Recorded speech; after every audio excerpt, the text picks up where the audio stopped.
Assalamualaikum warahmatullahi ta'ala wabarakatuh.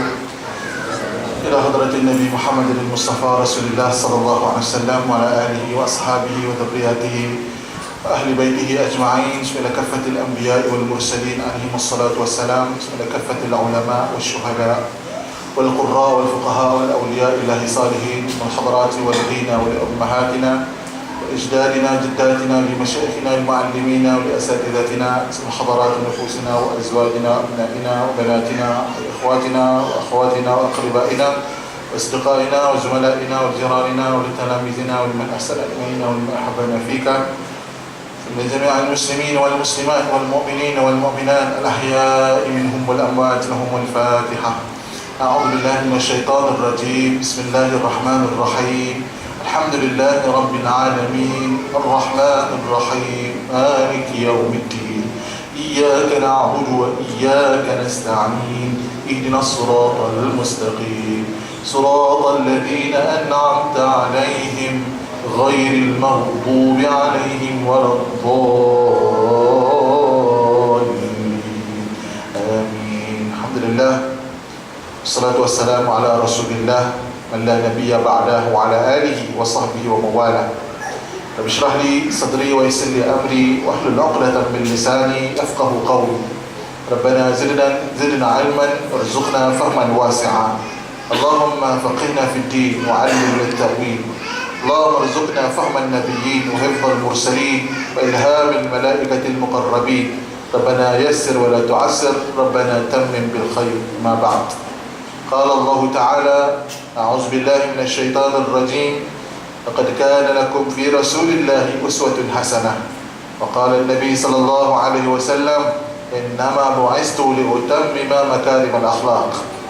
Yang dikasihi dan pengacara majlis Ustaz Fadil, Ustaz Fadil yang berseri-seri dengan jubah putih dan kopi putihnya, berseri-seri dengan kulit yang putih pula lagi, Masya Allah kan?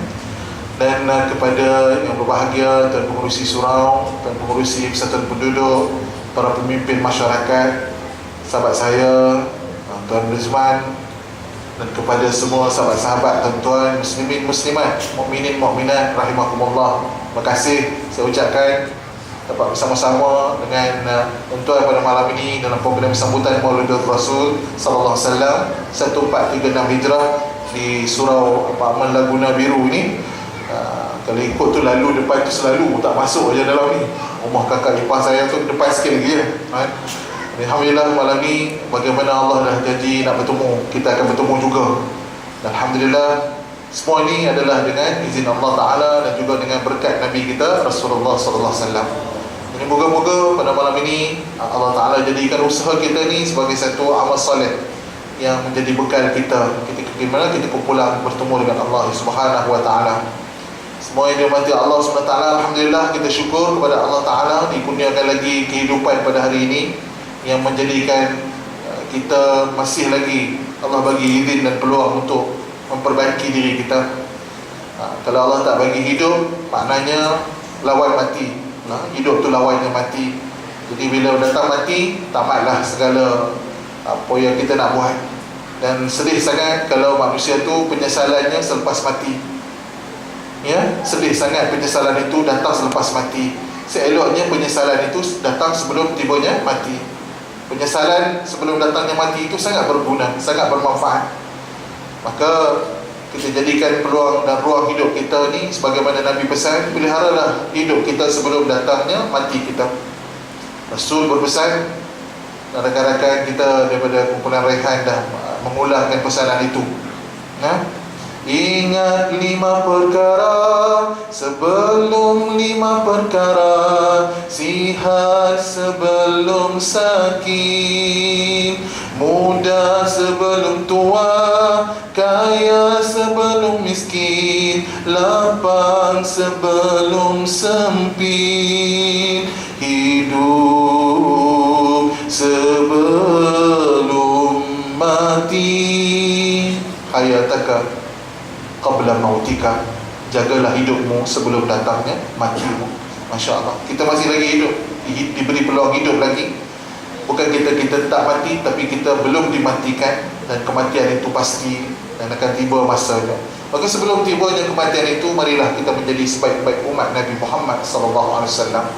Sebelum tibanya mati itu, marilah kita menjadi sebaik-baik hamba yang memenuhi dunia ini dengan kebaikan, dengan amal soleh, dengan ma'rufat yang sebanyak-banyaknya. Ini alhamdulillah, saya bukanlah yang layak nak duduk di depan tuan-tuan. Saya pun masih baru nak start, tapi orang dah panggil ustaz. Sama juga, baru nak start. Kira umur 40 tu baru nak kena hidup. Sedar-sedar orang kata 40 ni baru bukan nak start hidup. 40 ni dah, kita dah kena dah buat persiapan dah. Ada hadis Nabi sebut dalam hadis, man balagha arba'in min umrihi, siapa yang dah sampai umur 40-an, maka kalau kebaikannya tidak mengalahkan kejahatannya, bersedialah tempat tinggalnya di dalam api neraka Allah. Na'udzubillah. Saya dah 46. 40 barulah rasa hidup ni Allah baru nak perbaiki. Kita rasa banyak benda yang kita belum buat lagi, banyak sangat. Kemudian kematian pula sentiasa mengintai-ngintai kita Allah. Maka kita menjadikan program Maulidur Rasul ini bukan sebagai turning point kita. Kita nak menjadikan program Maulidur Rasul yang kita sambut ni bukan sekadar sambutan biasa, tapi sambutan yang kita harap dapat menjadi pemangkin kepada usaha kita untuk menyambung risalah perjuangan Nabi kita, Nabi Muhammad SAW. Saya lahir di Kanga Perlis, ta'aruf sikit. Lahir di Kanga Perlis dan belajar sunat, dan antara yang sempat belajar di Karachi, Pakistan selama 5 tahun lah. Saya ingat Ustaz Aslin tu pun sama belajar lah, tapi dia tempat lain, saya tempat lain lah. Semua dia tu, lagu dia boleh lebih. Lagu tu dia pandai lebih. Jadi mungkin dia duduk belajar dengan Pakistan betul, saya belajar dengan orang Arab, jadi kurang sikit ilmu lagu tu. Jadi Allah Ta'ala angkat dia dengan cara ilmu begitu. Masya Allah, Allah janji Allah akan mengangkat manusia ni dengan dikurniakan ilmu pengetahuan kepada dia. Kemudian alhamdulillah, kalau saya ingat tuan-tuan, saya pernah terlibat sebagai artis tetamu Raihan pada 1996 dalam album puji-pujiannya. 2 buah lagu yang menjadi menjadi ikutan masyarakat ketika itu. Saya ingat As-Salatu Wassalam dan juga sebuah selawat. Hampirlah 18-19 tahun 18-19 tahun yang lalu. Masa begitu pantas. Dan saya masih lagi berada dalam dakwah nasyid ini dengan saya sambung pula dengan zikir-zikir munajat yang kita pamerkan di TV OSIS 106 dalam rancangan Indahnya Iman. Saya ingat 5 tahun juga zikir-zikir itu dikumandangkan, dimainkan di layar perak. Dan masih terus saya bersama dengan rakan-rakan munsyid, penasyid-penasyid, dan juga anak-anak saya juga saya libatkan di dalam nasyid kumpulan doa. Saya berkahwin dengan orang Selangor, orang Sementar Kelang, dan sekarang duduk di sarjana utama. Dan itu dah sikit ta'aruf. Jadi muka-muka dengan kenal tu baru dah tahu kita dapat kenal lebih rapat lagi muka-muka. Dengan situ kita dapat berukhuwah dengan lebih baik lagi, insya-Allah. Muslimin muslimat rahimakumullah, kita dalam sambutan Maulidur Rasul, masya-Allah, memang kelahiran Rasul itu pada bulan Rabiul Awal walaupun khilaf pada tarikh dan sebagainya, itu taklah menjadi benda penting. Yang penting kelahiran Rasul kita sallallahu alaihi wasallam itu dia membawa satu nikmat besar kepada alam ini. Allah lahirkan Nabi kita ke dunia, dibawa satu nikmat yang besar. Nikmat itu yang sekira-kira kalau kita kata, kalau Nabi kita tak lahir dan tidak diutuskan Allah, maknanya kita ni tak kenal Tuhan kita lah. Senang cerita, kita tak akan kenal siapa pencipta kita. Jadi hari ini bila mana kita buat kebaikan, Nabi kita dapat dia punya pahala ni sampai hari kiamat. Sebab Nabi lah yang mula-mula bagi tahu di sebalik alam ni adanya Allah Ta'ala kepada kita. Dialah yang mula bagi tahu, pada disambung oleh para sahabat dan generasi berikutnya. Jadi besarnya jasa Nabi kita sallallahu alaihi wasallam. Bahkan kita bukan sekadar nak mengetahui tentang benda yang biasa, tetapi banyak benda yang kita nak ketahui. Dan lebih-lebih lagi hari ini Nabi kita sedang dihina oleh musuh-musuh Allah Subhanahu Wa Taala. Nabi sedang dihina dan Nabi sedang diperlecehkan dan sebagainya. Banyak lagi hal-hal yang kalau kita nak bincangkan, dia termasuk di dalam konteks iman kita kepada Rasulullah sallallahu alaihi wasallam. Jadi bila mana kita bincangkan soal Rasulullah, Dia dua benda. Yang pertama, bila kita bincang soal Rasulullah, kita sedang membincang soal iman sebenarnya. Sebab Rasulullah tu di kalangan para mursalin. Jadi kalau kita tengok dalam rukun iman, apa dia? Lepas iman kepada Allah, iman kepada malaikat, iman kepada kitab, akan menurut di belakangnya iman kepada para rasul. Jadi kita buat program ni adalah program yang impak dia kepada iman kita. Sebab dia bukan benda yang kecil, bukan benda ranting. Membincangkan berkenaan Rasul adalah benda-benda yang asas di dalam hidup kita, dan dia adalah hal-hal keimanan yang kita sebutkan tadi. Dan yang kedua, bila kita sebut berkenaan Rasulullah, maka kita sedang menyebut tentang peribadi seorang sebaik-baik manusia yang dicipta Allah Ta'ala di atas muka bumi ini. Ya, dia adalah sebaik-baik manusia. Dan para ulama pun kita mana menyebut dalam hal kita bercerita, mungkin kita akan isi sebab kita malam ni cerita-cerita, kita cerita orang baik pun sebenarnya tuan-tuan. Malah kita sembang orang baik, kita sebut satu nama, contoh kita sebut nama Imam Al-Ghazali, contoh satu tokoh Islam yang kita kenal sebagai Hujjatul Islam. Kitab dia pun masih dibelajar sampai sekarang. Imam Ghazali itu orang baik, orang soleh, tuan-tuan. Jadi para ulama dulu di kalangan para tabi'in ni orang yang pernah bertemu dengan para sahabat Nabi sallallahu alaihi wasallam, ya. Contohnya Imam Sufyan bin Uyainah, kita kenali satu ulama silam, ulama yang pernah belajar dengan para sahabat. Imam Sufyan bin Uyainah berkata, min zikris salihin tanzilur rahmah. Saat kita menyebut peribadi ataupun sirah orang-orang yang soleh, turun rahmat daripada Allah Ta'ala. Rahmat tu yang penting tu. Yang tu yang kita nak tu. Daripada kita duk sebut nama orang yang tidak ada apa jasanya kepada agama, ya, orang yang tidak ada kesalehan pada diri dia, maka kita sebut orang-orang yang soleh ni, walaupun kita tak nak jumpa, rahmat turun. Nak percaya pada rahmat tu soal iman. Sebab rahmat pun benda yang bersifat ghaib. Tapi kita percaya ada rahmat, kan? Sama kita percaya iman pun benda tak boleh nak tunjuk. Tapi kita tahu apa benda tu iman, tapi kita tak boleh nak tunjuk sebab dia benda yang bersifat ghaib. Kita tak boleh nak tunjuk apa nama syurga, neraka. Kita tak boleh nak tunjuk ketenangan, kebahagiaan. Tapi semua benda tu ada. Dan kita beriman benda tu ada. Begitu juga rahmat Allah Ta'ala tu ada. Kita beriman. Jadi bila kita sebut nama-nama orang baik-baik ni, turun rahmat. Sebab tu saya suka di rumah kita kena ada cerita-cerita dengan anak-anak pasal orang baik-baik. Kena cerita, bagi rahmat masuk dalam rumah kita. Surau kita buat, kawan di pejabat pun kadang-kadang ada program ilmu, sebut banyak-banyak pasal orang baik-baik ni. Jadi para ulama bila mengupas kata-kata Imam Sufyan bin Uyainah tadi, kata kalau kita sebut orang saleh biasa-biasa pun turun rahmat, lebih-lebih lagi lah kalau kita menyebut perihal penghulu orang-orang yang soleh, iaitu Rasulullah sallallahu alaihi wasallam. Lagi banyak rahmat turun kat kita. Sebab tu jangan sekadar Maulidur Rasul ataupun Rabiul Awal saja. Sebut Rasulullah ni sepanjang tahun, biar rahmat turun pada Laguna Biru ni, ya. Di apartmen kita, biar rahmat turun sebanyak-banyak. Bila rahmat turun ni, kita akan lihat di sana keberkatan, ketenangan, kebahagiaan, rezeki yang melimpah ruah, anak-anak yang baik, isteri yang salihah. Rahmat turun. Jadi itu yang kita perlukan dalam dunia kita hari ini. Kita sangat perlukan rahmat daripada Allah Subhanahu Wa Taala. Jadi tuan-tuan, bila kita bersedia untuk terus kita mendengar dan berbicarakan berkenaan dengan Rasulullah sallallahu alaihi wasallam, dan ikhlaskan hati kita, kita hadir malam ni, kita nak dengar, kita nak belajar tentang Rasulullah, kita nak mengenal lagi tentang Rasulullah, dan kita nak memupuk lagi rasa cinta dan kasih kita kepada Rasulullah sallallahu alaihi wasallam. Kita break dengan satu selawat. Boleh tak? Ya Nabi salamun alaik, Ya Rasul salamun alaik, Ya Nabi salamun alaik, Ya Rasul salamun alaik, Ya Habibi salamun alaik. Ashraqal badru alaina fartafat minhu al-budur. Ashraqal badru alaina fartafat minhu al-budur. Misla husnika ma ra'ayna qattu ya wajha sururi.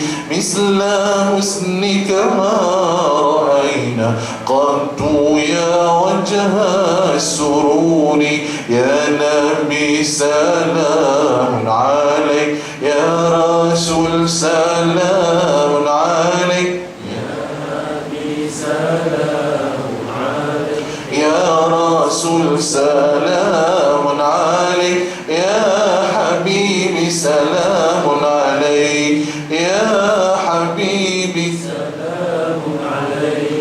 Ada part-part yang saya berhenti tu, saya berhenti tau. Saya tak baca sekali tau, sebab saya tengah ada audition ni nak pilih siapa boleh buat album dengan saya kan. Oh, dengar suara ni yang sedap-sedap gitu. Buat dia tahu kan, boleh backup kan album dia tahu kan. Masya Allah.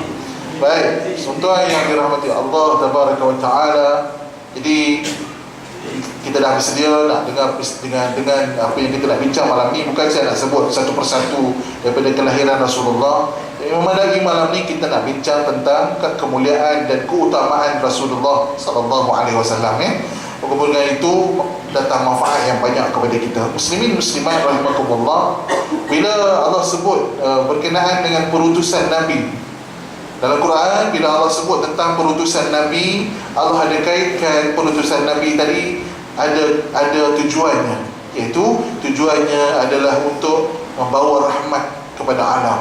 Ya, ini khususan para Nabi, para Rasul ni banyak, tapi pasal berkenaan Rasulullah, Allah Ta'ala kata kami utuskan dia untuk satu tujuan yang besar, iaitu untuk melimpahkan rahmat di seluruh semesta alam ini. Itu besar dia.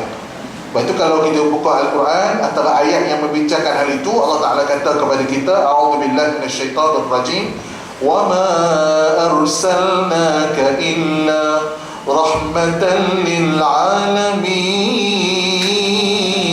Dan tidak kami utuskan kau wahai Muhammad melainkan untuk membawa rahmat kepada sekalian alam. Ini benda besar yang kita kena tahu, objektif dan tujuan kenapa Rasulullah diutuskan nak bawa rahmat. Apa terjemahan rahmat yang biasa kita pakai dalam bahasa kita? Nak bawa kasih sayang. Sebenarnya spirit perjuangan Nabi kita sallallahu alaihi wasallam adalah kasih sayang. Jadi kalau kita boleh praktikkan kasih sayang, wa imma dalam kita sebagai anak dengan mak ayah, wa imma suami isteri, wa imma kita satu family, wa imma kita dalam kejiranan, ya, wa imma kita di pejabat dengan rakan kerja kita, kita dengan tetamu kita, kita dengan sahabat andai kita, kita dengan guru kita, ya, kita dengan jiran kita dengan masyarakat kita yang lebih besar. Sebenarnya kasih sayang yang kita nak bawa. Kita bahkan kita dengan makhluk lain selain manusia pun, binatang-binatang, tumbuh-tumbuhan. Bila kita baca rahmatan lil alamin tu, Nabi itu bukan hanya rahmat kepada manusia sahaja. Memang diutuskan kepada manusia, tapi kalau dalam makna rahmat bukan hanya tertentu kepada manusia. Sama kalau kita baca Alhamdulillahi Rabbil Alamin, segala puji bagi Allah Tuhan semesta alam. Maka Nabi juga diutuskan rahmatan lil alamin, kalimah yang sama, al-alamin juga. Jadi bila al-alamin, Nabi memang diutuskan kepada as-saqalain. Apa maksud as-saqalain? Nabi diutuskan kepada jin dan manusia dan jin. As-saqalain maknanya. Tetapi turut mendapat rahmat daripada kerasulan Nabi itu adalah sekalian alam ini. Tuan yang rahmati Allah Ta'ala, hebat, rahmat yang sangat luas. Tuan, antara rahmat kerasulan Nabi ini, tuan, Nabi membawa satu perjuangan yang mana tidak ada lagi perhambaan sesama dengan manusia. Sebelum kerasulan itu berlakunya hal yang berlaku di zaman jahiliyah itu, manusia menghambakan manusia. Nabi bawa perjuangan ini. Jadi tuan-tuan, Masya Allah, bila Nabi diutuskan, banyaklah hamba-hamba yang dibebaskan, ya. Banyaklah usaha Nabi buat. Nabi cari duit, Nabi bebaskan, dan akhirnya Nabi hanya mengatakan bahawa kita hanyalah hamba kepada Allah semata-mata. Kita bukan hamba kepada berhala, bukan hamba kepada batu-batu, bukan hamba kepada manusia-manusia. Itulah yang Nabi perjuangkan. Jadi rahmat daripada kehadiran Rasul tadi, maka banyaklah manusia dapat diselamatkan, ya, dapat dikeluarkan daripada kegelapan kehidupan tadi, perhambaan tadi. Dan hari inilah menjadi satu rahmat besar Dan kita patut bersyukur kepada Allah Subhanahu Wa Taala. Dan walaupun begitu pun dalam dunia ni bukan atas nama Islam, tapi mungkin kerana feudal contohnya. Saya duduk di Pakistan, masih berjalan lagi sistem yang dipanggil apa nama tuan-tuan tanah, ya, di Pakistan. Tuan-tuan tanah ni saya dimaklumkan mereka ni orang yang kaya raya, dan mereka ni telah pun menjadikan pekerja mereka ni tak boleh lari mana lah. Maknanya habis hayat anak kena sambung, anak ni mati cucu kena sambung. Jadi maknanya walaupun nama perhambaan tu tak ada, tapi dia punya spirit perhambaan tu ada lagi, mencengkam kehidupan tu tadi. Nah, wahai ini benda yang sangat dibenci oleh Allah, sangat tidak disukai oleh Rasulullah. Rasulullah berjuang berhabis-habisan untuk mengeluarkan manusia daripada hal itu. Contohnya kita nampak rahmatnya bila Nabi lahir je, tuan-tuan. Abu Lahab ni tak semena-mena kerana gembiranya anak-anak saudara dia lahir, ya, dia telah membebaskan hamba daripada hari kelahiran Nabi SAW kerana seronok sangat. Jadi ulama mengatakan Nabi baru lahir dah dapat petanda dah yang kelahiran Nabi ini, bahawa Nabi akan membebaskan cengkaman terhadap hamba-hamba tadi. Tuan-tuan, Masya Allah.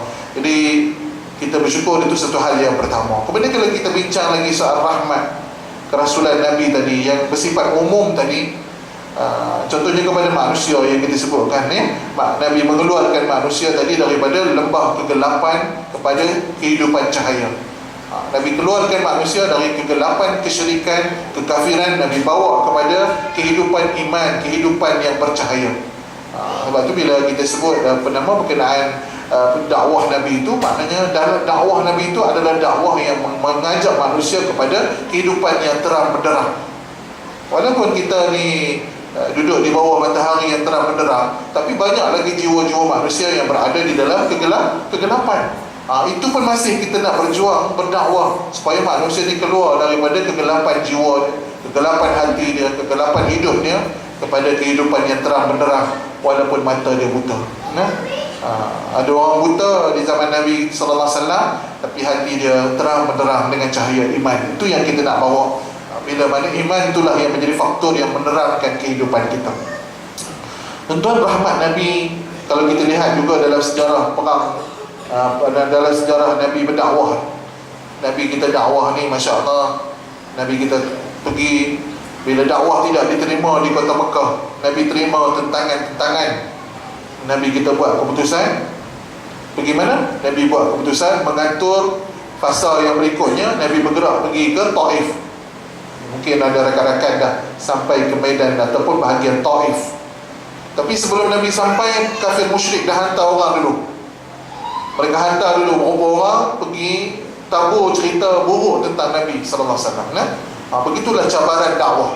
Itu sebab bila kita nak jadi pendakwah ni, kita kena banyak sabar. Semua kita ada tanggungjawab dakwah menurut kemampuan masing-masing. Tak boleh, dakwah ni tak boleh tunggu diri kita sempurna. Bila ada dakwah tak boleh tunggu diri kita sempurna. Yang sempurna hanyalah Rasulullah SAW. Kita dapat tahu, kita sampaikan. Dapat tahu, kita sampaikan. Dakwah tak boleh tunggu sempurna. Driver taksi pun boleh berdakwah, ya.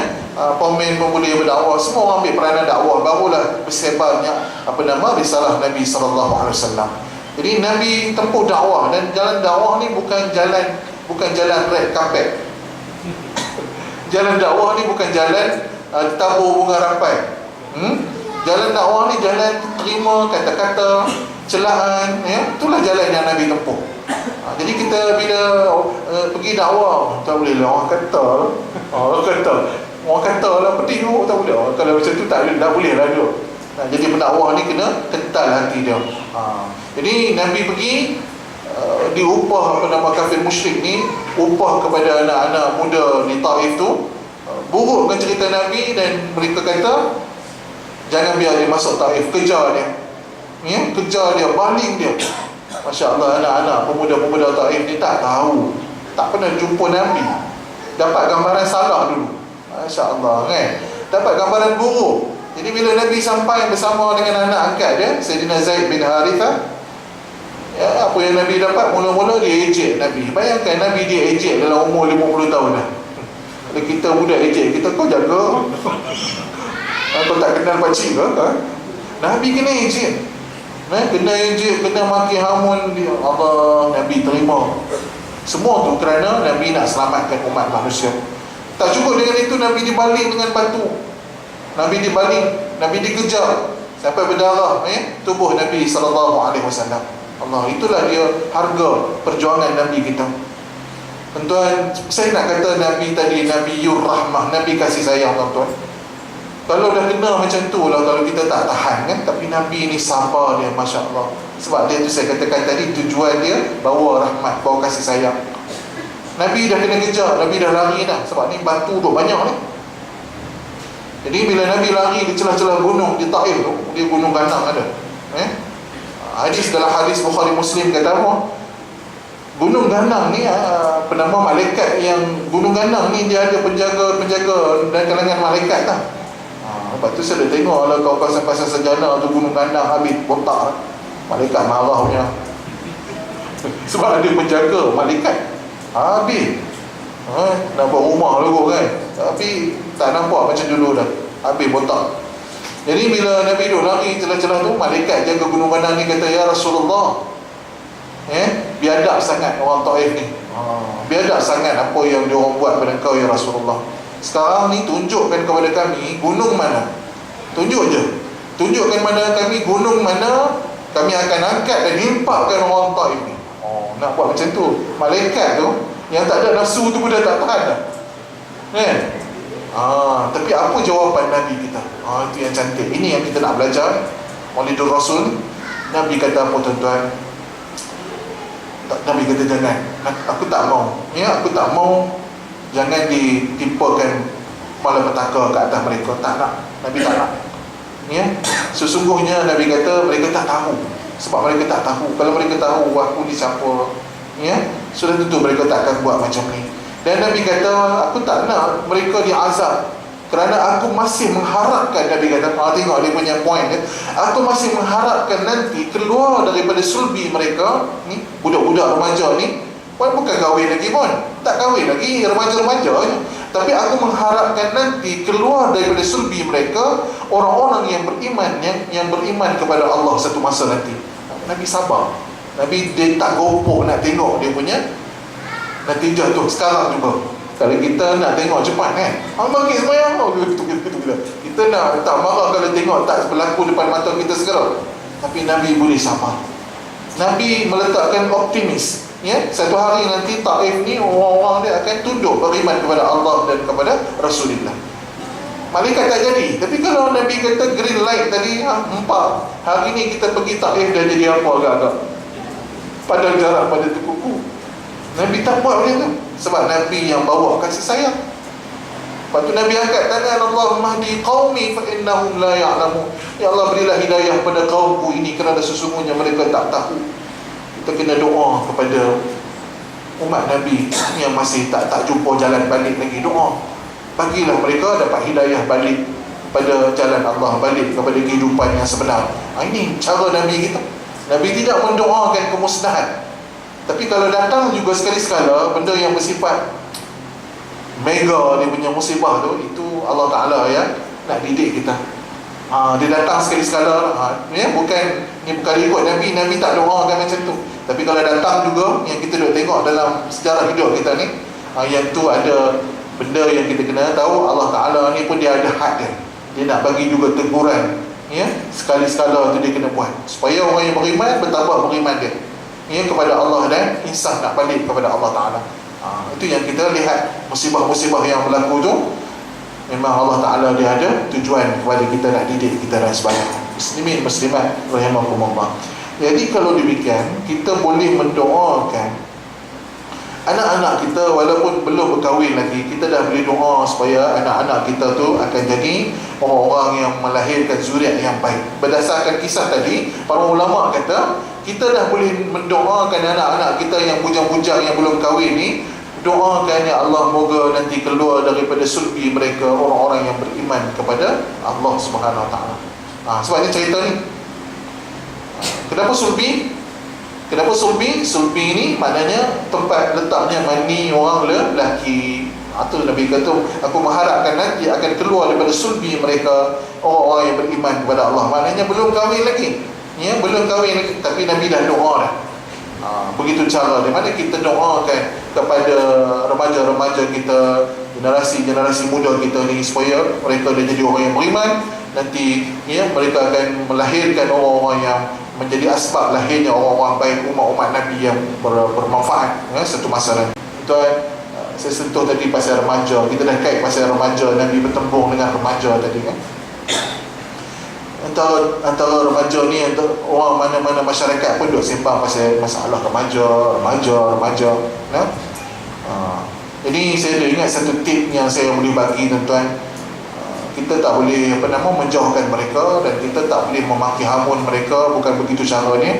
Tetapi saya suka ambil tips. Tip apa tuan-tuan? Kita kena selalu bagi salam pada mereka. Bagi salam ya? Ini terapi salam. Terapi salam. Salam tu doa sebenarnya. Kita kena rajin bagi salam. Kalau anak remaja tadi, walaupun masih dia tak nak lagi dekat dengan surau masjid, kita bagi salam je. Selama mana dia jawab balik salam kita, sebenarnya proses rawatan itu berlaku. Dengan niat, aku bagi salam ni, aku nak doa dekat dia. Apa tak doanya tuan-tuan? Assalamualaikum. Assalam. Itu satu doa. Kesejahteraan atasmu. Warahmatullah, rahmat Allah atasmu. Wabarakatuh, keberkatan Allah. Tu 3 benda yang kita doa tiap-tiap kali bagi salam. Bukan ucapan adat, itu ibadat. 3 benda kita doa. Bahkan orang yang jawab salam pula, nanti bila dia dah ada ilmu, dia kena jawab lebih baik lagi daripada orang yang bagi salam. Assalamualaikum, orang yang jawab kena baik lagi. Waalaikumsalam warahmatullah. Tambah lagi, dia kena jawab lagi baik. Kata Allah Ta'ala, idza huyyitum bi tahiyyatin fahayyu bi ahsana minha. Bila kamu diucapkan dengan satu ucapan salam tadi, jawab lebih baik daripada dia. Assalamualaikum, waalaikumsalam warahmatullah. Jawab lebih baik. Assalamualaikum warahmatullah, kita jawab lebih baik lagi. Waalaikumsalam warahmatullahi wabarakatuh. Assalamualaikum warahmatullahi wabarakatuh. Waalaikumsalam warahmatullahi wabarakatuh wa maghfiratuh. Tambah lagi keampunan pula. Assalamualaikum warahmatullahi wabarakatuh wa maghfiratuh. Waalaikumsalam warahmatullahi wabarakatuh wa maghfiratuh wa ridwanuh. Dia jawab lagi baik lagi. Assalamualaikum warahmatullahi wabarakatuh wa maghfiratuh wa ridwanuh. Kita pakai garuk kepala nak cari mana lagi. Tak jumpa dah jawapan dia kan. Tak apa, yang penting kita duk cari tahu lagi. Ya, bila kita bagi Assalamualaikum 10 pahala. Assalamualaikum warahmatullahi 20 pahala. Assalamualaikum warahmatullahi wabarakatuh 30 pahala. Itu pula kita nak pahala, kita nak kumpul pahala untuk bekal kita balik kepada Allah Subhanahu Wa Taala. Jadi tuan-tuan, bagi salam. Jangan jadikan kebencian kita sampai kita tak bagi salam dekat dia. Nanti doa-doa tu tak mengalir kepada mereka. Nabi dia doa ni, bagi salam dekat dia. Tak apa, jangan harap dia datang terus hari tu. Bagi salam dulu. Waalaikumsalam. Tok Imam bagi salam. Dia pun kata, dia pun terkejut juga. Tok Imam bagi salam. Dia jawab salam, berlaku terapi. Kita doa rawat dia. Inilah kaedah Islam. Bukan sekadar ucapan pengenalan antara kita. Dalam ucapan salam tu dah ada perawatan, ada pengubatan dan sebagainya, kerana ucapan salam itu daripada nama Allah As-Salam ya. Allah merawat dan menjadikan cantiknya diri kita ni bila mana kita saling mengucapkan sesalam sesama kita. Tuan muslimin muslimat rahimakumullah, itu kita nak nampakkan bagaimana keutamaan Nabi yang pertama. Nabi ini memang bawa rahmat kepada sekalian alam. Itu baru kita kata tentang dakwah Nabi kan. Kalau kita sebut tentang Nabi punya rahmat kepada anak-anak yatim, Masya Allah, Nabi sayang sangat dekat anak-anak yatim. Nabi sayang sangat. Lepas tu sampai Nabi pernah angkat jari Nabi buat macam ni. Nabi kata apa? Ana wa kafilul yatim kahataini fil jannah. Tu Nabi bagi satu pengiktirafan kepada orang yang ambil berat anak yatim. Ya, anak yatim ni sampai balik je lah. Janganlah sampai dah janggut dah, aku dah yatim lagi ataupun pak dia nama bin yatim. Tak boleh lah ambil kesempatan macam tu sampai balik dia, maknanya kita ambil peluang menghargai dia, menyantuni dia. Sebab sunnah Nabi tu begitu. Dia sangat ambil berat. Sebab apa Nabi ambil berat? Nabi ada pengalaman. Nabi sendiri anak yatim. Nabi hilang, lahir ayah tak ada, 6 tahun mak tak ada pula ya. Tapi Nabi tahu perasaan itu. Allah lahirkan Nabi begitu supaya Nabi menjiwai semua masalah anak-anak yang tidak ada ibu dan ayah tadi. Lepas tu Nabi memberikan dorongan macam tu. Aku dengan orang yang menjaga anak yatim, Nabi kata kehatai ini, maknanya rapat macam 2 jari ini di dalam syurga sana. Kalau kita ada abang ipar meninggal ke, suami isteri meninggal ke, ada anak saudara, ambil peluang jaga. Satu anak yatim, satu anak saudara kita, jaga sungguh-sungguh ya, didik mereka sungguh-sungguh, jaga didik mereka, bagi ilmu yang baik pada mereka. Sedih juga dengar orang duk guna anak yatim, tak buat apa-apa aktiviti bukan-bukannya, dengar-dengar lah, Allah alam lah kan, duk guna anak yatim buat benda tak tentu. Budak ni tak lepas lagi, budak ni tak lepas lagi hidup dia, tapi dah ambil kesempatan pada dia. Masya Allah.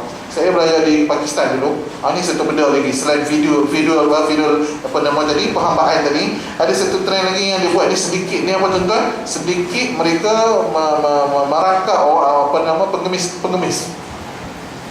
Kalau turun dekat airport je budak-budak penuh. Jenuh kita. Kadang kita bagi seorang nanti dia terpanya Allah.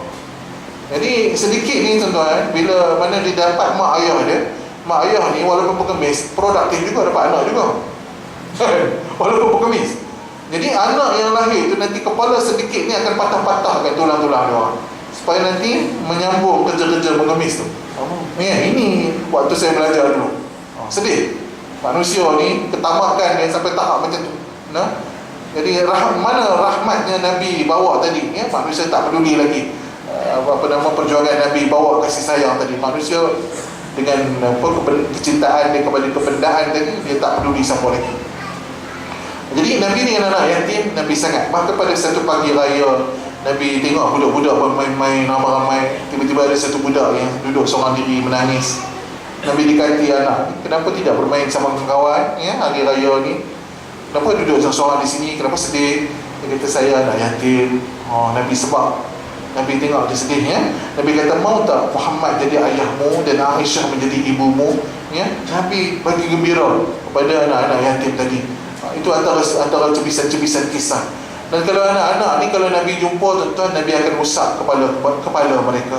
Nabi akan doakan mereka ya, usap. Dan lebih lagi tuan-tuan, kalau nak hati kita lembut dan murah rezeki kita, Nabi kata apa? Usap kepala anak yatim tadi. Usap kepala anak yatim. Dan juga ya, kita Allah Ta'ala kurniakan kelembutan hati dan dimurahkan rezeki. Buat, ada yang tidak bersetahun sekali buat usaha dapatkan anak yatim tu, usap dia dengan kasih sayang. Nabi bagi tahu lembut hati. Amalan tu melembutkan hati kita. Tuan-tuan, nanti Allah Ta'ala, Nabi ni kalau jumpa anak-anak ni, Nabi akan suka belai mereka, sapu kepala mereka. Dan nanti bila anak-anak ni balik bertemu dengan ibu ayah mereka akan tahu yang anak ni telah bertemu dengan Rasulullah sallallahu alaihi wasallam. Sebab apa tandanya? Kerana bau wangi, bau harum yang ada di atas rambut anak-anak tadi. Nabi kita ni wangi. Nabi kita wangi, peluh Nabi wangi. Bahkan sahabat-sahabat ramai mengambil peluh Nabi sebagai ambil berkat, kerana menjadikan minyak wangi mereka, peluh Nabi. Ini di antara kemukjizatan Nabi kita sallallahu alaihi wasallam ya. Peluh kita, bini kita pun tak mau ambil peluh Nabi ni pasal mukjizat. Baca kitab Syama'il ni tuan-tuan, dia cerita pasal peluh Nabi yang wangi ni.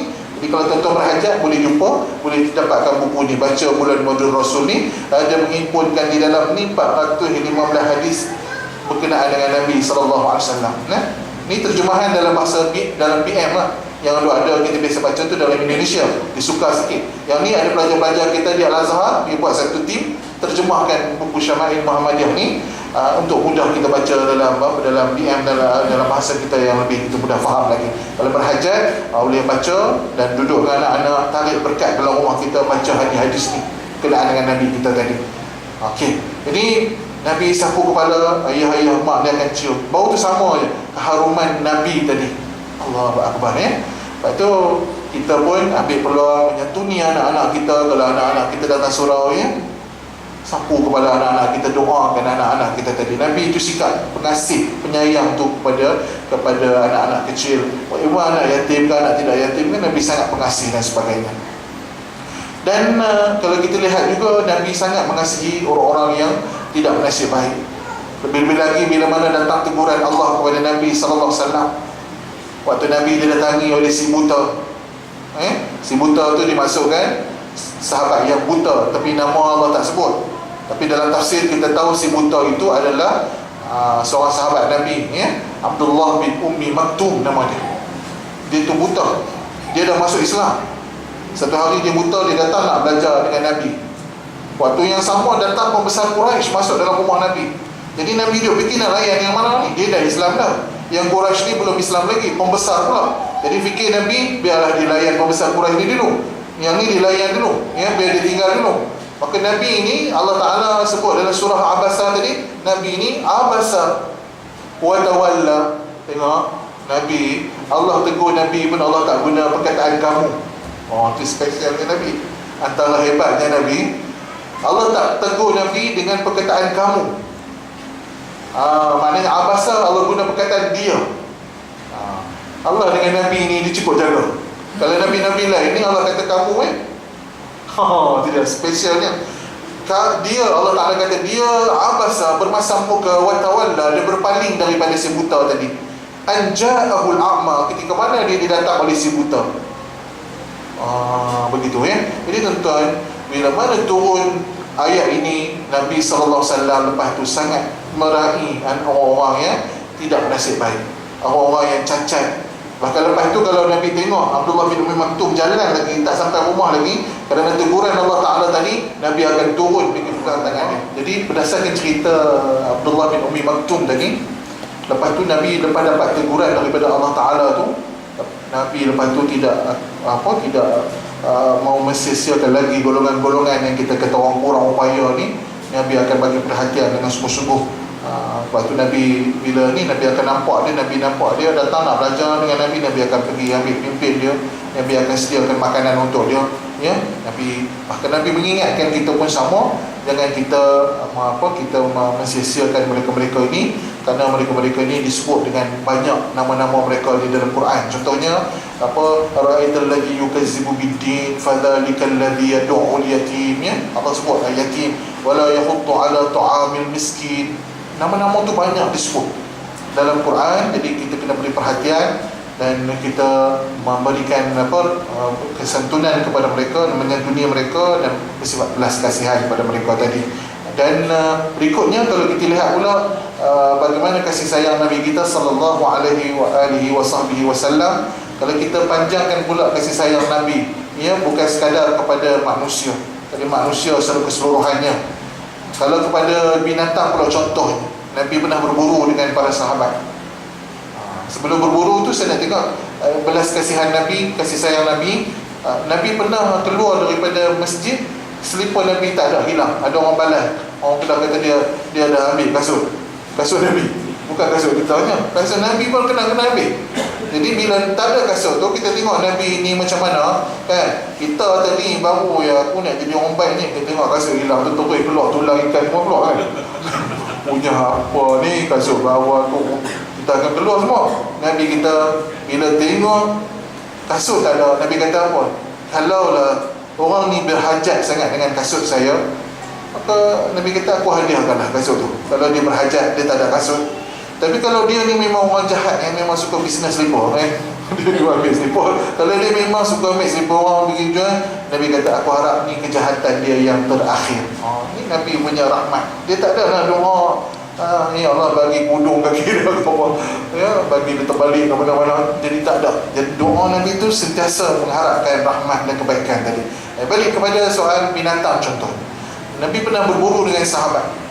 Jadi bila dah berburu tu tuan-tuan, akhirnya rezekinya dapatlah kata seekor kijang contohnya, dapat kijang. Dan bila mana kijang ni ditangkap, dan tentu Allah jadikan binatang-binatang ni rezeki kita. Memang Allah tundukkan semua makhluk ni jadi rezeki kita.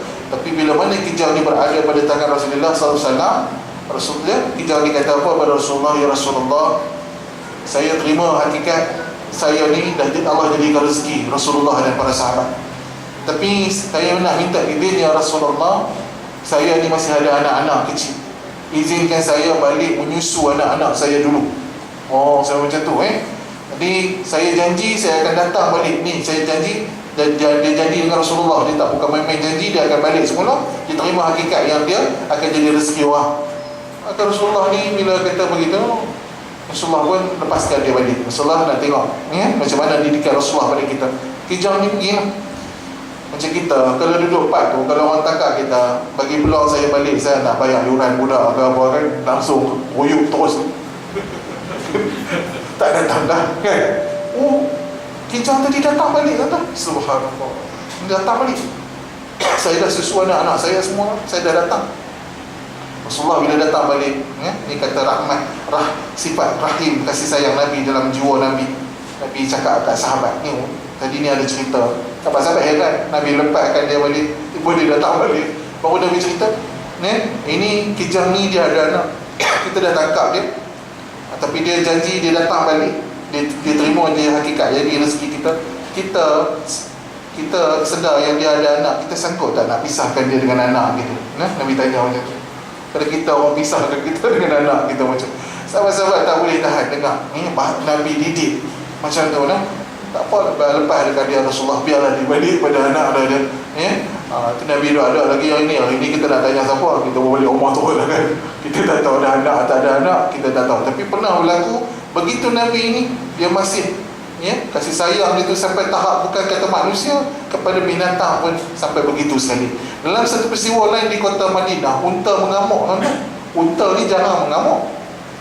Antara keunikan unta ni, dia sabar. Sebab tu dia boleh duduk di padang pasir, panas siang malam sejuk, dengan duduk jalan beratus-kilometer, ribut pasir semua dia boleh takkan. Tapi bila unta mengamuk ni jadi pelik sebenarnya. Kita pun kata sini gajah naik minyak kan. Gajah ni tak, unta ni naik minyak, pelik. Tapi unta mengamuk, orang lari lintang bukang dekat pasar, tak tahu nak, takut selamatkan diri. Tapi Rasulullah baru masuk ni tanya, orang kata unta sedang mengamuk. Nabi tunggu tempat jalan, tunggu tengah-tengah jalan. Jadi unta ni bila dia tengah duduk laju ni, dia tengok Nabi datang duduk tengah jalan tu, dia berhenti di depan Nabi SAW. Maka di situ berlakulah dialog unta ni dengan Nabi kita SAW. Nabi kata apa? Nabi tanya dia, kenapa jadi macam ni? Kenapa sampai dia jadi begini? Maka dia berkata, dia dah tak tahan dengan tuan dia. Dia mengadu, tuan ni asyik pukul, tak bagi makan, asyik dera saya, tak cukup rehat, macam-macam lah. Dia keluar, dia cerita dekat Nabi, saya tak tahan. Jadi tuan dia baru datang kemudian nak marah-marah dia. Tak ada dah, tak payah, aku tahu dah. Nabi kata, unta dah cerita habis dah. Jadi Mamat ni, tuan dia ni, aku bela unta selama ni tak pernah boleh sembang dengan dia lagi kan. Nabi dah boleh tahu dah masalah dia tadi. Ini.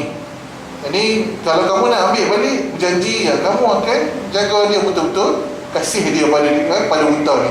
Jangan kamu buat dera dia, kamu siksa dia dan sebagainya. Sampai Nabi menyelesaikan masalah bukan sekadar manusia, sampai ke binatang tadi. Tuan, bukan sekadar binatang kasih sayang Nabi tuan-tuan, sampai ke tunggul kurma. Baru-baru ni menang serta Nasyid Hakim, tangis sebatang tamar. Ada juga orang dia sebut silap, ni lagu tangis sebatang pisang dah keluar lah. Sebuah tajuk pula, sebatang pisang, tangis sebatang tamar lagu dia. Kawan saya tu Dakmi, lagu dia, lirik dan lagu terbaik. Okey, cerita dia Masya Allah, Nabi dalam hadis Bukhari Muslim, Nabi pergi Madinah tu, Nabi kasih sayang Nabi. Sebelum masjid Nabi yang kita tengok macam sekarang, dulu masjid Nabi ni lantai pasir je, kecil je, boleh kali saiz macam saiz surau kita je, kecil. Pokok kurma dia punya tiang, pelepah tamar, itu je. Bahkan untuk jadikan mimbar pun satu pokok kurma tunggul yang dijadikan mimbar Nabi. Untuk berapa tahun Nabi naik atas dia kan. Kita boleh ingat tunggul lah kan. Kita pun duk kata orang macam tunggul betul lah. Kita sedap sedikit. Kita duk kata orang yang lembab sikit macam tunggul. Tunggul kurma ni Nabi berdiri atas dia. Berapa tahun sampailah beberapa sahabat cadangkan buat mimbar baru. Dia bila dah makin berkembang, kena buat, ada perubahan lah, ada inovasi dia kan. Perubahan dalam sampai kita tengok hari ni dah macam-macam perubahan berlaku. Sekarang dah boleh muat, tak silap saya, dah 1,5 juta sekali solat kan, Masjid Nabi sekarang. Jadi waktu tu bila dah siap mimbar baru, mimbar lama tu ada lagi tunggul ni. Jadi Nabi pun pada hari dia siap, Nabi nak naik mimbar baru, resmi mimbar baru, Nabi naik. Bila Nabi nak mula khutbah, tuan-tuan, tiba-tiba dengar bunyi menangis, bunyi tangisan. Siang-siang ni dengar bunyi tangisan, kan? Sahabat-sahabat pun dengar, bukan Nabi seorang, bunyi menangis. Dalam riwayat hadis kata, ka'aninil waladi, macam tangisan kanak-kanak. Tapi tak tahu, tak ada orang bawa anak datang, kan? Tapi dia bunyi suara menangis budak-budak. Yang faham tangisan itu hanyalah Rasulullah SAW. Nabi duduk tu tak boleh nak cakap, Nabi duduk diri tu tak boleh nak cakap, kan? Air mata Nabi dah keluar, Nabi dah sebar.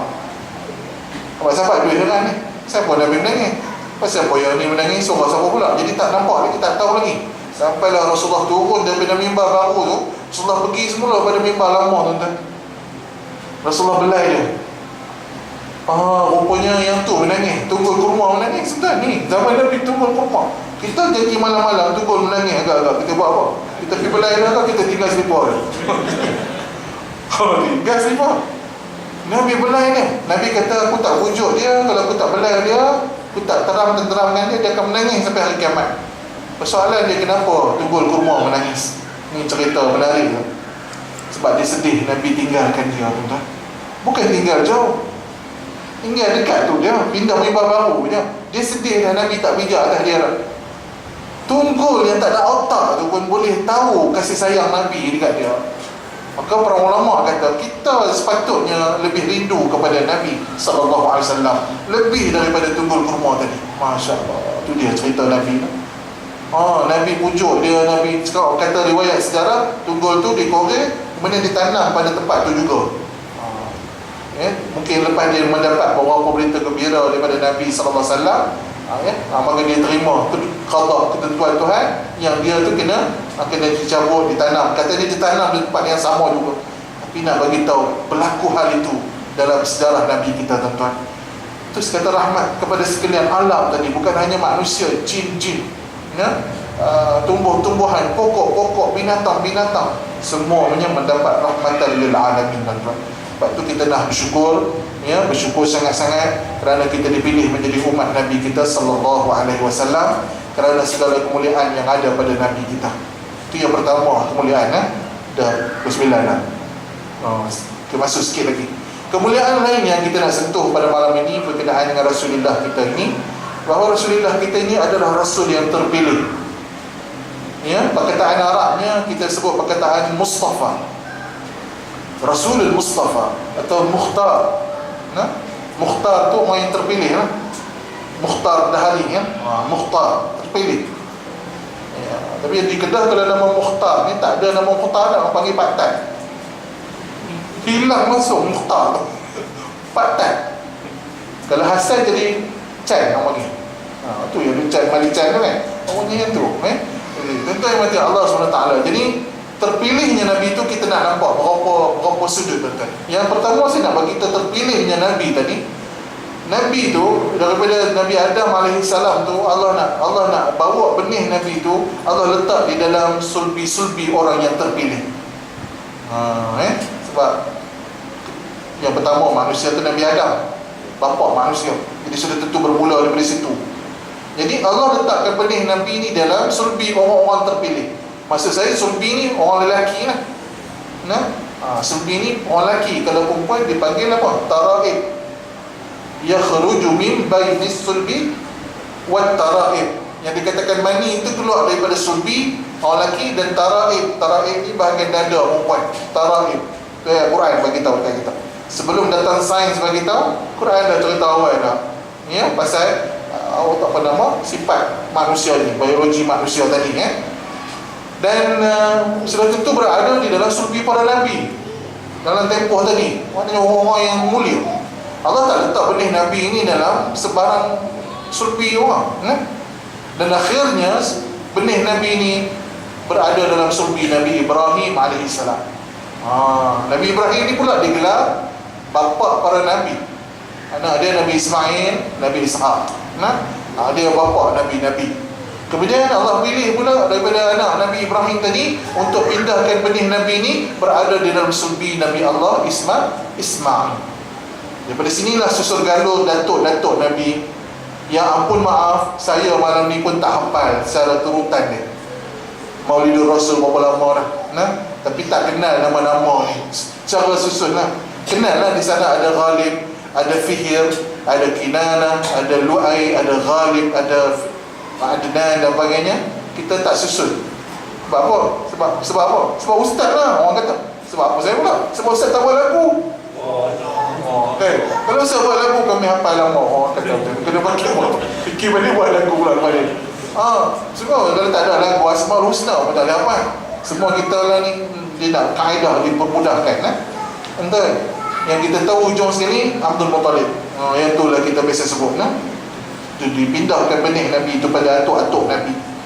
Jadi kalau lah dikatakan kecintaan kita pada Nabi itu, kita kena kenal Nabi, kena hafal nama-nama atuk Nabi, elok usaha hafal. Kita dah hafal nama-nama orang lain boleh tapi atuk Nabi kita tak kenal, sedih. Sedih saya. Kita kena kenal atuk-atuk Nabi. Dan Allah pilih Abdul Muttalib. Daripada Abdul Muttalib, anak dia ada 10 orang. Anak dia ada 10 orang. Abu Lahab ada situ, Abbas ada, Abu Talib ada, Hamzah ada. Tapi Allah pilih seorang untuk jadi ayahanda Nabi SAW. Itu kata terpilih. Allah pilih anak bongsu Abdul Muttalib, Abdullah, insan yang terpilih untuk menjadi meletakkan benih Nabi yang terakhir sebelum lahir ke dunia. Allah pilih Abdullah. Mana Abdullah pula tahu dah tak dapat tengok pun anak dia. Dia tahu dia tu bawa benih Nabi tapi tak sempat tengok. Lahir-lahir Nabi lahir dia dah tak ada ke dunia ini. Begitu juga Allah pilih daripada kebanyakan wanita dunia, Allah pilih satu wanita yang begitu mulia, Aminatu bintu Wahb, ibunda Nabi kita sallallahu alaihi wasallam.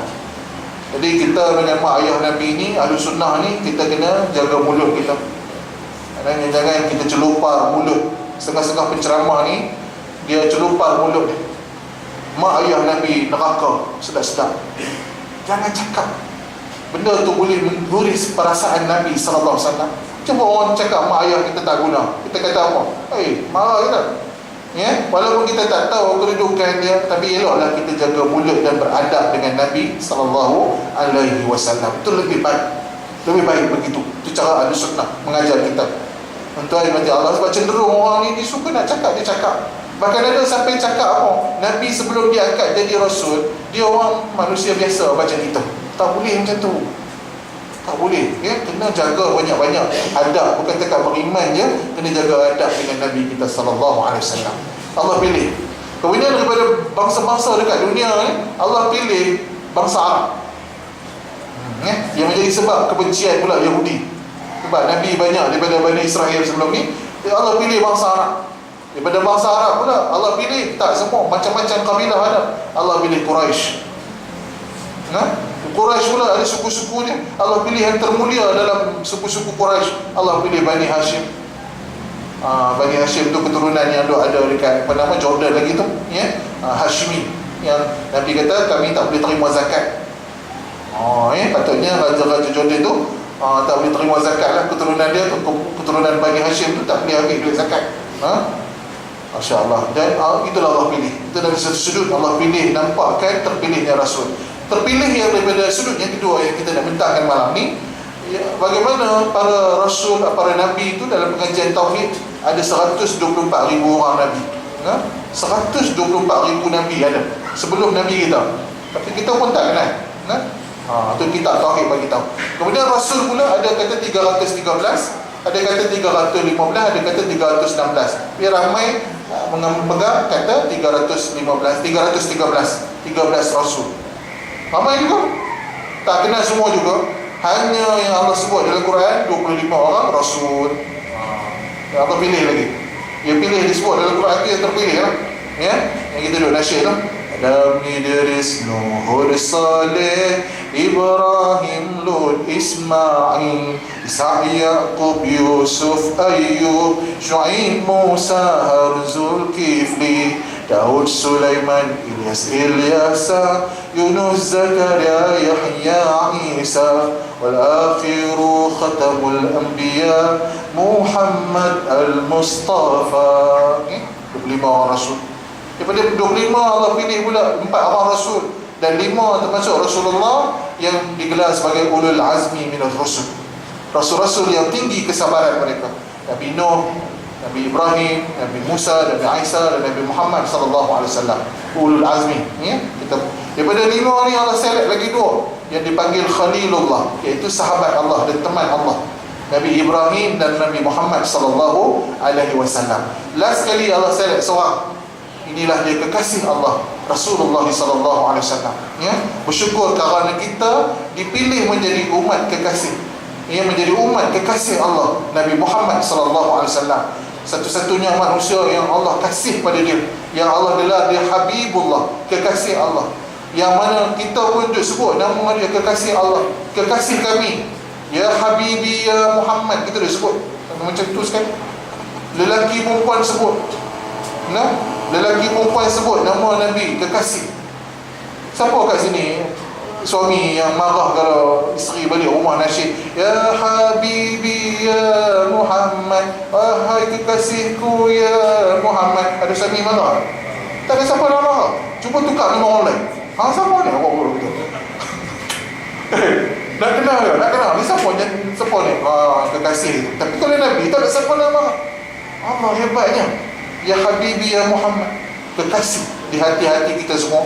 Dan dialah kekasih yang sejati, yang akan mengambil berat kita di dunia dan akhirat. Kasih sayang dia bukan sekadar dunia, bahkan sampai ke akhirat. Dan Tuhan yang dirahmati Allah Ta'ala. Jadi itulah terpilihnya Nabi. Maka kita ini juga adalah umat yang terpilih. Ramai umat-umat dulu nak jadi umat Nabi kita sallallahu alaihi wasallam, tapi tak dapat peluang tu. Allah bagi dekat kita, ya, Allah bagi dekat kita, Allah pilih kita. Sebab nak jadi umat Nabi ini mahal maknanya. Walaupun tak pernah berjumpa Nabi, tak pernah bersua dengan Nabi, bersyukurlah kerana kita jadi umat Nabi. Bersyukur, bersyukur sangat-sangat. Kata orang Ansar, kata apa? Wajib syukru alaina, wajib kami bersyukur kerana terpilih jadi umat Nabi ini. Bersyukur, tak payah kita ungkit-ungkit lagi, tak best lah. Kenapa tak hidup zaman Nabi, jadi umat Nabi, dapat tengok Nabi, peluk Nabi, pergi program Nabi, ya. Jangan tak payah kita sebut-sebut macam tu. Syukurlah dengan apa yang kita ada. Takut-takut hidup di zaman Nabi, rupanya kawan dengan Abu Lahab.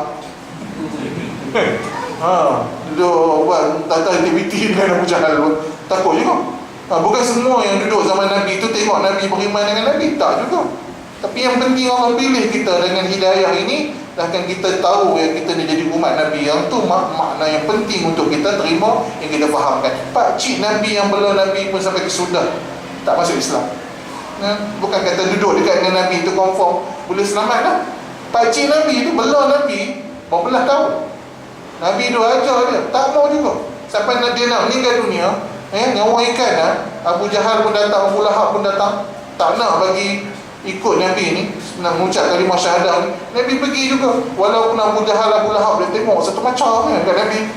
Nabi kata, pakcik, ya ammi, pakcik. Dia bela Nabi, dia bela macam anak sendiri. Kata, ya ammi, qul la ilaha illallah. Pakcik, ucaplah la ilaha illallah.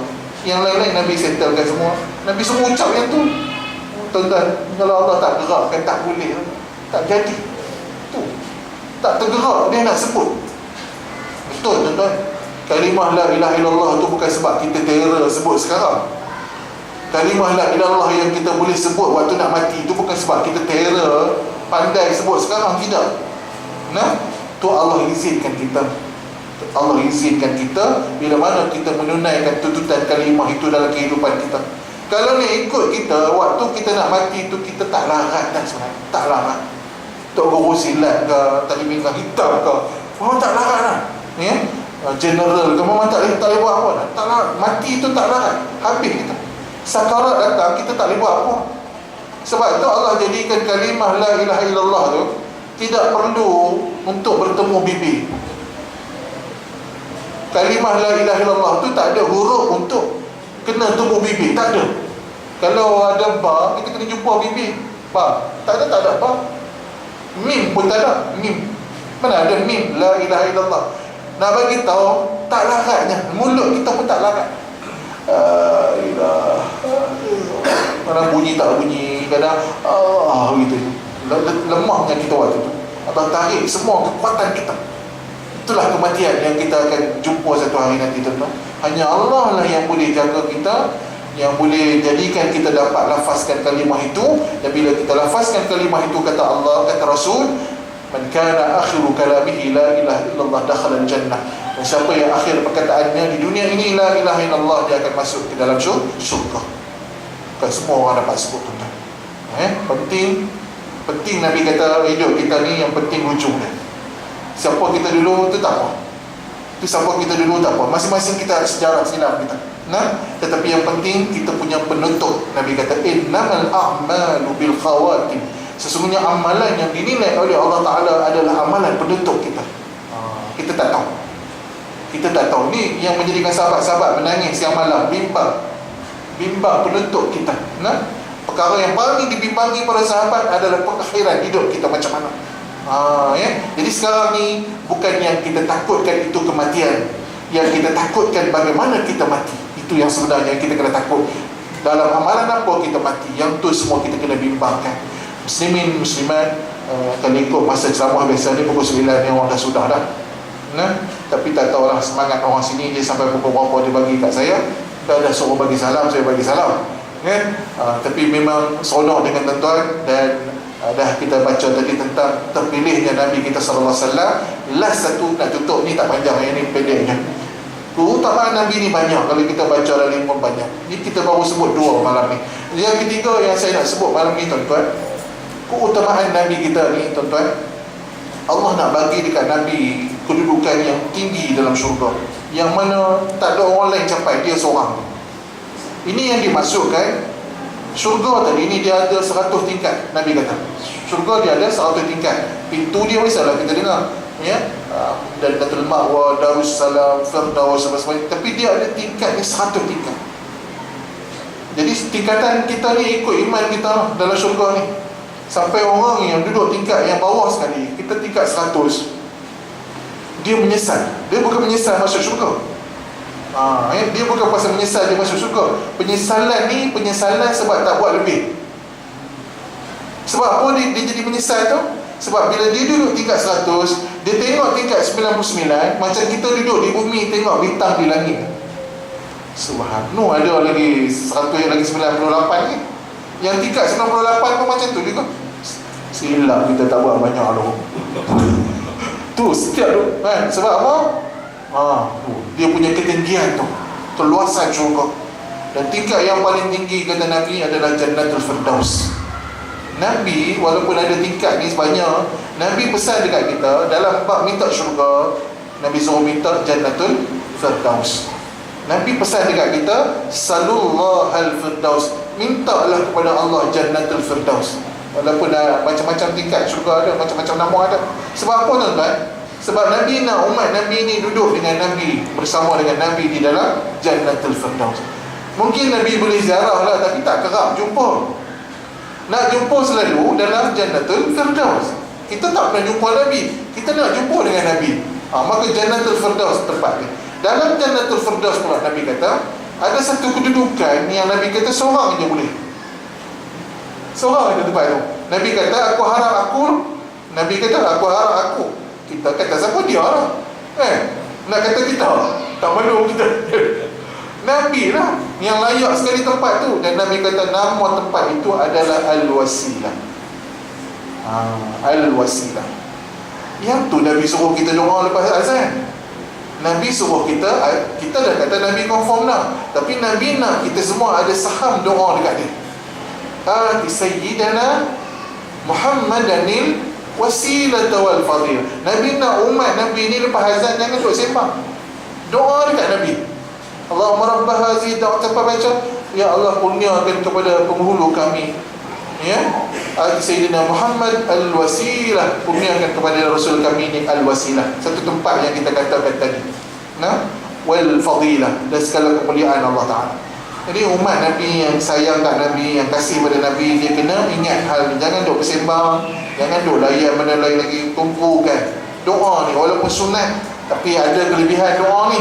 Nabi kata apa? Orang yang baca doa ni halat lahu syafaati, dia akan mendapat syafaatku nanti di hari akhirat. Didik umat rakan-rakan kita baca, amalkan doa lepas azan, jangan sembang dulu ya, tumpukan perhatian. Nabi suruh kita doa tadi. Ini kedudukan yang Allah bagi kepada Nabi kita sallallahu alaihi wasallam, dan semua kita hendaklah merindui dan juga berdoa agar Allah Ta'ala jadikan kita jiran Nabi kita nanti dalam syurga, dapat jadi teman Nabi dalam syurga. Kerinduan itu semua kena ada, minta dapat jadi teman Nabi, jiran Nabi. Jadi dengan kasih sayang yang kita bina pada Nabi di penghujung majlis ini, binakan kasih sayang kita dengan cara kita mengenali Nabi kita sallallahu alaihi wasallam. Tak kenal maka tak cinta. Usaha untuk kenal Nabi kita. Pergi dengar sirah Nabi ya. Tambah lagi pemahaman tentang sejarah Nabi. Kita akan datang semakin cinta dan orang yang cinta pada Nabi, dia akan sebenar-benar cinta. Dia akan Allah bagikan kecintaan pada Nabi. Dan jadilah kita sebagaimana para sahabat yang mencintai Nabi sallallahu alaihi wasallam sepenuh hati mereka, ya, sepenuh jiwa mereka kasih pada Nabi. Seorang sahabat Nabi yang pernah jadi turn dia khidmat pada Nabi, bangun malam siapkan persiapan Nabi, khadam. Ya, khadam Nabi ni ramai, tapi ketua khadam Nabi Anas bin Malik. Tapi orang lain pun ambil peluang. Sahabat-sahabat Muhajirin daripada Mekah datang pun ambil peluang juga. Khidmat dengan Nabi bukan main, bukan calon-calon orang, khidmat dengan Nabi. Jadi satu malam tu turn seorang sahabat, seorang sahabat yang dia ambil peluang, dia minta kepada Anas, dia pun nak khidmat dengan Nabi. Ya, Nabi kata pada dia, bila malam tu bertemu dengan Nabi kita sallallahu alaihi wasallam, dia bangun siap malam, dia persiapkan keperluan Nabi. Nama dia Rabi'ah bin Ka'ab Al-Aslami. Nabi tengok dia, Nabi nampak tengah malam, dia dah bersiap kan. Nabi bagi salam kepada dia, Nabi tanya, Nabi bagi tahu dekat dia. Nabi tengok sekali, Nabi tahu yang sahabat ni baru sampai daripada Mekah. Sahabat-sahabat kan daripada Mekah sehelai sepinggang hijrah, tinggal harta benda tak. Jadi dia ni sama juga susah. Jadi tapi walaupun susah, dia nak buat khidmat dekat Nabi. Nabi tengok dia, Nabi kenal. Maka Nabi kata dekat dia, tuan-tuan, Sal ya Rabi'ah, sal dia. Dua huruf je, sal. Apa makna sal? Dua huruf je, sin lam, sal. Kalau kita nak cari pasal, dia menjadi macam tu kan, sal. Apa pasal kan? Tak ada, pendek ya. Sal ni maknanya minta, sal.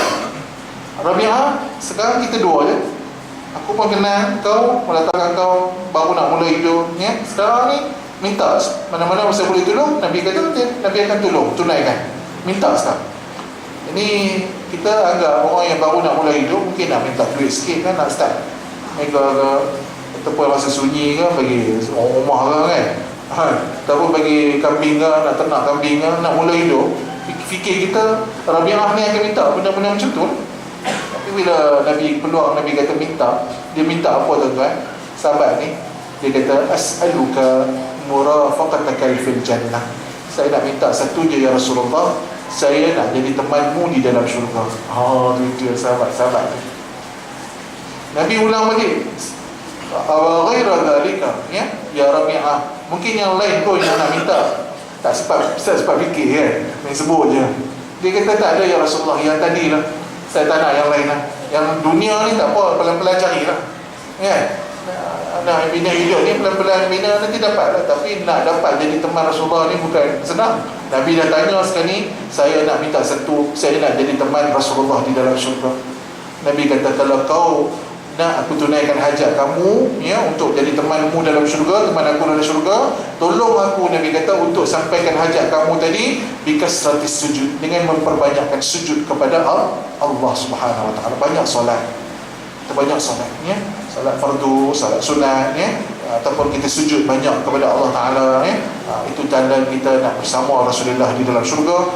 Itulah kecintaan para sahabat yang kita cuba bawa semai juga dalam hati kita, rindu nak bertemu Rasulullah. Bukan hanya di dunia nak jadi umat Rasulullah, bahkan di dalam syurga kita nak berterusan untuk hidup bergembira dengan Rasulullah sallallahu alaihi wasallam. Sekadar 3 yang kita sempat sebut malam ni tentang kemuliaan Nabi kita sallallahu alaihi wasallam. Moga-moga tuan-tuan teruslah mencari ilmu ya, korek lagi, bongkar lagi sirah-sirah Rasul yang begitu indah, begitu banyak tadi. Dan saya ucap terima kasih kepada penganjur jemputan bersama pada malam ini, dan sudah tentu kita dapat bersahabat ya, insya-Allah dengan tuan-tuan semua. dan kebaikan itu datang daripada Allah, kelemahan daripada diri saya sendiri. Aku qawli hadza astaghfirullahal azim li wa lakum lisa'ilil muslimin wal muslimat fa ya fawzal mustaghfirin wa ya najatat taibin. أعوذ بالله السميع العليم من الشيطان الرجيم. بسم الله الرحمن الرحيم. الحمد لله رب العالمين والصلاة والسلام على أشرف المرسلين وعلى آله وصحبه أجمعين. اللهم اجعل جمعنا هذا جمعا مرحوما، اجعل تفرقنا من بعده تفرقا معصوما. اللهم ارزقنا متابعة النبي صلى الله عليه وسلم أولا وآخرا وظاهرا وباطنا وقولا وفعلا عبادة عملا صالحا. اللهم ارزقنا محبة النبي صلى الله عليه وسلم. اللهم ارزقنا متابعة النبي صلى الله عليه وسلم. اللهم ارزقنا شفاعة النبي صلى الله عليه وسلم. اللهم ارزقنا مرافقة النبي صلى الله عليه وسلم في الجنة برحمتك يا أرحم الراحمين. Ya Allah, jika ada pahala daripada sedikit usaha yang kami lakukan, yang kami jalankan pada malam ini, ya Allah, kami hadiahkan pahalanya kepada kedua ibu dan ayah kami, ya Allah, dan juga kepada sekalian guru-guru kami, ya Allah, sama ada mereka masih hidup ataupun telah meninggal dunia, ya Allah. Ya Allah, jadikanlah bahagian akhir hidup kami ini, ya Allah, sebagai usaha kami untuk mengembirakan hati Nabi kami, Nabi Muhammad sallallahu alaihi wasallam. Ya Allah, hindarkanlah kami daripada amalan-amalan dan perkara-perkara yang menjadikan Nabi kami bersedih hati, ya Allah. Jadikan kami orang-orang yang mengembirakan Nabi dengan segala usaha yang kami lakukan untuk membantu agama Allah ini, ya Allah. Ya Allah, kurniakanlah keikhlasan di dalam hati kami, dalam usaha, dalam segala apa yang kami lakukan birahmatika ya arhamar rahimin. Ya Allah, jadikan kami dapat minum daripada telaga Nabi kami, Nabi Muhammad sallallahu alaihi wasallam, yang menjadikan kami tidak akan dahaga lagi selama-lamanya, ya Allah. Kurniakan kami dapat minum daripada celukan tangan Nabi kami, Nabi Muhammad sallallahu alaihi wasallam. Ya Allah, janganlah kau sisihkan kami di mahsyar nanti, ya Allah. Kurniakan kepada kami syafaat Nabi Muhammad sallallahu alaihi wasallam. Ketemukan kami dengan kekasih hati kami, Nabi Muhammad sallallahu alaihi wasallam, dan tinggalkan kami dan dudukkan kami di dalam Jannatul Firdaus bersama dengan Nabi Muhammad sallallahu alaihi wasallam. Ya Allah, wangikan mulut-mulut kami, ya Allah, dengan selawat ke atas Nabi kami Muhammad sallallahu alaihi wasallam. Wangikan hati-hati kami dengan kecintaan padamu, ya Allah, dan kecintaan pada Nabi-Mu, Nabi Muhammad sallallahu alaihi wasallam. Ya Allah, jadikanlah akhir perkataan kami di dunia ini, ya Allah, kalimah la ilaha illallah. Rabbana atina fid dunya hasanah wa fil akhirati hasanah wa qina azaban nar. Wa sallallahu ala sayyidina Muhammad wa ala alihi wa sahbihi ajma'in. Alhamdulillahi rabbil alamin. Taqabbalallahu minkum.